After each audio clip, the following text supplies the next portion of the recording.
4교시 이어서 에피쿠로스 학파에 대해서 강의를 하겠습니다. 에피큐리아니즘이라고 하죠. 또 스토아주의는 스토이시즘이라고 하고, 에피쿠로스의 이제 책을 소개했죠. 자, 에피쿠로스라는 사람은 이제 사모스 섬입니다. 피타고라스가 태어났던 그 아주 터키에 가까운 사모섬. 그 바로 옆에는 신약 성경의 요한계시록을 그 사도 요한이 썼다는 파트모스, 반모섬이 바로 가까이에 있습니다. 거기까지 다 그 그리스인들이 다 지중해 그 에게해를 다 걸쳐서 살았죠. 그가 이제 에피쿠로스 학파를 창설했는데 약 300권의 저술을 활동을 했지만 지금 남아있는 것은 몇 권이 안 되죠. 그는 이제 거의 알렉산더와 아리스토텔레스 시대에 살았어요. 근데 알렉산더하고 아리스토텔레스가 죽죠. 그리고 나서 이제 에피쿠로스가 때는 왔다 그러고 아테네에 와서 아카데미아 바로 옆에다 학교를 세워요. 그래서 그 시대는 정말 이제 알렉산더 이후에 그 여러 장군들이 서로 나라를 차지하고 전쟁하고 그런 시대였습니다. 매우 불안하고 어떤 안정된 국가가 없는 그런 상태에서 사람들은 불안했기 때문에 에피쿠로스가 준 그 철학적 답변이 아주 그 시대에 맞아 들어갔죠.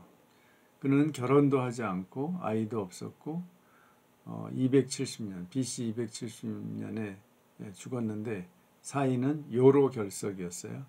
지금 같으면 살 수 있는데 레이저로 다 쏴서 굉장히 고통스럽다고 하죠. 요로 결석이 그냥 놔두면. 에피쿠로스 학파의 특징에는 이제 여성을 회원으로 받아들였고요. 그러니까 그런 점에서 상당히 진보적이었죠. 그리고 원래 이 학파는 그 에피쿠로스의 집과 정원에서 이렇게 친구들 중심으로 모였어요. 그래서 에피쿠로스에게는 우정이 행복의 굉장히 중요한 재료였어요. 그래서 이 우정 어린 친구들과 함께 사는 공동체를 그가 굉장히 이 행복한 삶의 중요한 요소로 봤습니다. 그래서 이러한 공동체를 이제 그 하나의 메타포로 정원이라고 불렀습니다. 그러니까 다분히 이 어떤 뜨거운 정치 현장이 아니라 약간 교회로 나가서 조용한 정원이 있는 그런 공동체적인 삶을 영위하는 것을 이제 에피쿠로스 학파가 이성적으로 생각을 했던 거죠. 그러한 삶을 사는 목적은 행복하고 평온한 삶을 얻는 데 있었죠. 그런데 그가 얘기하는 이러한 행복한 삶은 마음의 평안을 얻는 거예요. 그걸 평정심, 마음이 편안한 상태예요. 그걸 아타락시아라고 했습니다. 이것은 이제 공포와 어떤 통증이 없고 평화로운 상태, 그러니까 무통, 아포니아의 상태를 추구하는 겁니다. 그래서 이제 쾌락은 좋고 고통은 나쁜 거예요. 그러니까 상당히 벌써 이런 논리를 봐도 이제 유물론적인 그의 그 사상의 출발점을 알 수가 있죠. 그렇지만 이제 그 당시 유물론은 그렇게 지금의 유물론하고는 달라요. 그래서 어떤 영혼도 인정하고 신도 인정해요. 그렇지만 근원적인 물질인 아톰 같은 것으로 구성되어 있다고 보는 거죠. 그래서 죽음을 두려워하지 않아야 돼요. 왜냐하면 죽음은 고통의 종말이고 그 이유는 우리가 더 이상 이 고통스러운 삶을 생각할 필요가 없기 때문에 만약 죽음 후의 삶이 있다고 하면 결국은 고통이 없기 때문에 거기서는 두려워하지 말아야 된다. 이런 주장을 했죠. 하여간 죽음 이후의 삶이 있다고 주장은 안 하지만 하여간 우리는 두려울 필요가 없다라는 거죠. 또 신도 인간을 심판하거나 또 뭐 상을 주는 그런 신이 아니라고 보는 거예요. 그러니까 철저히 인간 중심의 사고 방식이고 기본적으로 유물론의 영향을 받았죠. 그의 이제 자연 철학은 데모크리토스의 영향을 받았어요. 그렇지만 그것을 약간 수정했습니다. 특히 자유의 여지를 얻기 위해서 그는 데모크리토스의 원자론을 수정했습니다. 그래서 이제 결정론이 아니라 우연에 의한 자유의 운동 이런 것을 중시하죠. 원래 데모크리토스에 의하면 우주는 무한하고 영원하고 이 넓은 공간에 작은 원자, 즉 아토마들이 더 이상 쪼갤 수 없는 원자들이 계속 운동을 하고 있어요. 그것이 이제 지구 같은 데선 수직 하강 운동을 하는데 이 크기가 다르기 때문에 원자들의 무거운 것은 빨리 움직이고 작은 것은 가벼운 것은 이제 천천히 내려온다고 생각을 했어요. 실제로는 그렇지 않죠. 이제 갈릴레오가 나중에 그걸 무거운 구나 가벼운 구나 똑같은 속도로 내려온다고 그것을 증명했죠. 그러나 하여간 상식적으로 그 당시에도 무거운 게 먼저 내려온다고 빨리 내려온다고 생각을 했어요. 그래서 부딪히죠. 무거운 빠른 놈이 이제 느린 놈의 뒤통수를 딱 때리니까 거기서 충돌이 일어나고 그런 작용에 의해서 사물들이 생겨난다. 이게 데모크리토스의 원자론인데요. 이제 그걸 이용해서 에피쿠로스도 결국은 모든 인간의 현상도 사물도 다 원자들이 이렇게 뭉쳤다가 그래서 하나의 사물을 이루고 또 생명체를 이루고 흩어지면 죽는다라고 봤어요. 그래서 이런 비슷한 사고가 불교에도 있습니다. 불교의 오온론인데요. 이제 5가지 원소가 결합이 되는 게 인간이라고 봐요. 불교에서는 초기 불교에서부터 그렇게 봅니다. 이게 이제 역시 힌두교에서 온 거죠. 그래서 이것을 다른 말로 명색이라고 그래요. 오온을 명은 정신적인 거고 나머지 4가지 오는 물질적인 겁니다. 그래서 뭐 인간의 감정과 의지와 성격과 이런 것들을 이루는데 또 육체도 이루고요. 이것이 이제 결합이 되면 한 생명이 태어나는 거예요. 그런데 각각의 오는 자기의 업보가 있어서 그 업보 과거에 나쁜 걸 하면은 이제 나쁜 것끼리 모이게 돼 있어요. 좋은 온들은 좋은 온끼리 모이고 그래서 불교에서 사람이 죽잖아요. 그러면 이 오온이 흩어져요.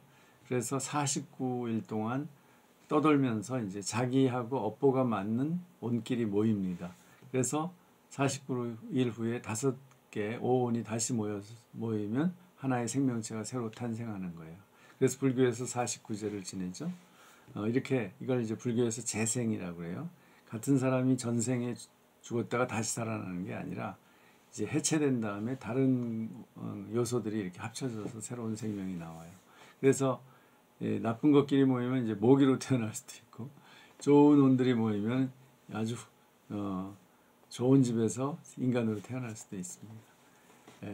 뭐 이렇게 이제 이런 어떤 큰 철학적인 그런 배경을 가진 건 아니지만 에피쿠로스도 이렇게 인간의 원자들이 흩어졌다 모였다가 생사가 형성이 된다고 봤죠.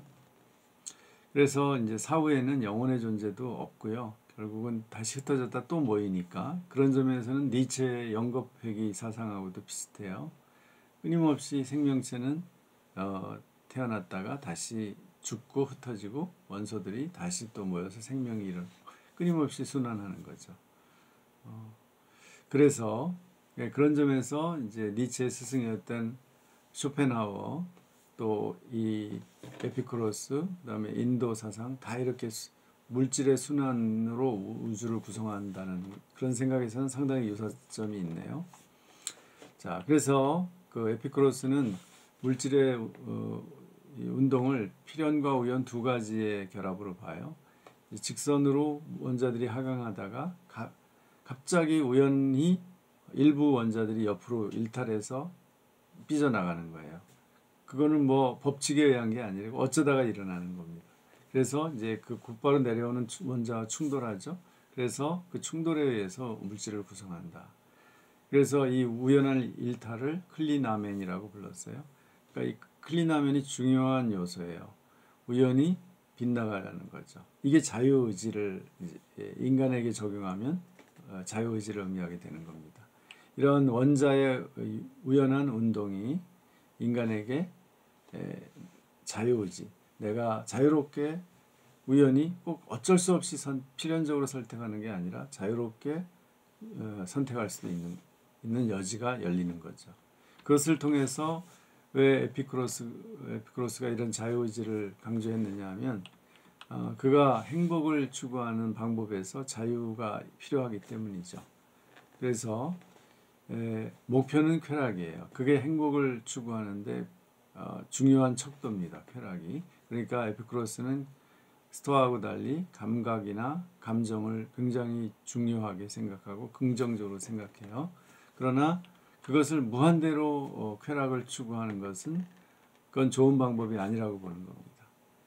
이러한 그 쾌락을 추구하면은 고통과 혼란이 많아질 수가 있죠. 그래서 평정심을 잃을 수 있어요.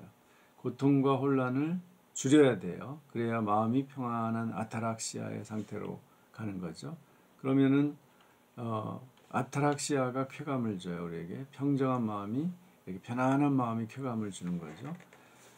그럴 때 이제 자기가 하고 싶은 대로 이렇게 편안하게 즐길 수 있는, 그리고 여유 있게 살 수 있는 그런 이제 만족감을 높여야 되는데 두 가지 방법이 있어요. 욕망을 만족하는 그 만족감을 무조건 크게 하거나 아니면 만족감을 가만히 놔두고 욕망을 줄이면 돼요. 그래서 욕망이 줄어들면 만족감이 커지죠. 욕망이 이제 분모고 만족감이 분수라고 하면은, 그래서 결국은 욕망을 줄이면 만족감이 커져서 쾌락이 늘어난다. 이렇게 보는 겁니다. 그래서 욕망을 줄임으로써 역설적으로 우리가 생각할 때 이해가 안 되는데 오히려 쾌락을 증진시키기 위해서는 욕망을 줄일수록 쾌락은 커진다. 이렇게 보는 겁니다.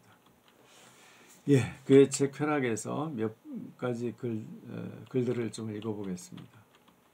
우리가 쾌락이 목적이다고 할 때 이 말은 우리를 잘 모르거나 우리의 입장에 동의하지 않는 사람들이 생각했던 것처럼 방탕한 자들의 쾌락이나 육체적인 쾌락을 의미하는 것이 아니다. 내가 말하는 쾌락은 몸의 고통이나 마음의 혼란으로부터의 자유이다. 우리는 느낌과 감각에 주의를 기울여야 한다. 그리고 판단의 각 기준에 따라 주어진 모든 분명한 것에 주의를 기울여야 한다. 왜냐하면 우리가 이런 것들을 구함으로써 사람들의 마음속에 근심과 두려움이 생기는 원인을 올바로 추적할 것이고 천체 현상과 때때로 발생하는 다른 현상들의 진정한 원인을 알므로 인해서 다른 사람들에게 가장 큰 두려움을 불러일으키는 문제들을 해결할 수 있을 것이기 때문이다. 사력 있고 아름답고 정직하게 살지 않고서는 즐겁게 살 수 없다. 반대로 즐겁게 살지 않고서는 사력 있고 아름답고 정직하게 살 수 없다. 사력 있고 아름답고 정직하게 살기 위한 척도를 가지지 않은 사람은 즐겁게 살 수 없다. 그러니까 상당히 건전하죠. 즐겁게 살려면 사력 깊어야 되고 아름다움을 추구해야 되고 정직하게 살아야 된다. 그러니까 굉장히 윤리적인 삶을 결국은 이 쾌락을 추구하는 하나의 방법으로 사용한다는 점에서 에피쿠로스학과 쾌락주의가 우리가 생각하는 것보다 굉장히 건전한 철학입니다. 마지막으로 에피쿠로스 학파와 스토아학파를 비교해 보면 스토아학파의 양자의 공통점은 절제를 통해서 욕망을 잘 절제함으로써 마음의 평안을 추구하고 그것을 통해 개인의 행복을 추구한다는 점에서 비슷해요. 그런데 이제 특징에서 다른 점은 스토아학파는 금욕주의예요. 그래서 우주적 이성을 따르려면 이 부동심, 감정이 없는 상태에 도달해야 된다는 거예요. 그래야 행복하다는 거고요. 특히 이제 세계 시민주의가 발달해서 만민 평등 사상으로 나간 게 스토아파고요. 물론 그들이 실제적으로 노예제를 폐지한다든지 이렇게는 못했죠. 왜냐하면 한편 또 이 질서, 우주적 질서와 이 인간 사회의 또 신분적 질서를 인정해야만 했기 때문에 그것을 무너뜨리지 못했습니다. 오히려 고대 사회의 치명적인 그 족쇄였던 이 신분제, 노예제를 해방시켜 나간 것은 오히려 그들이 무식하다고 생각했던 기독교였죠. 그 다음에 에피쿠로스 학파는 이 쾌락이 선이라고 보고 감각과 감정, 경험을 중시해서 그것을 잘 다루어서 아타락시아를 얻는 것이 행복이다. 그래서 일종의 소극적 쾌락주의예요. 이 욕망을 줄여서 내적인 평정심을 더 많이 얻고 결국은 그것이 행복이라는 쾌락을 얻는 것이다 라는 거죠. 그러니까 이 욕망을 감각적인 욕망을 부정적으로 보느냐 긍정적으로 보느냐의 차이가 있는 것 같아요. 예, 영향은 스토아파는 로마의 만민법, 근대의 자연법 사상에 영향을 줬고 스피노자와 칸트의 윤리 사상에 영향을 줬죠. 또 에피쿠로스는 근대 경험론과 공리주의의 윤리 사상에 영향을 줬습니다.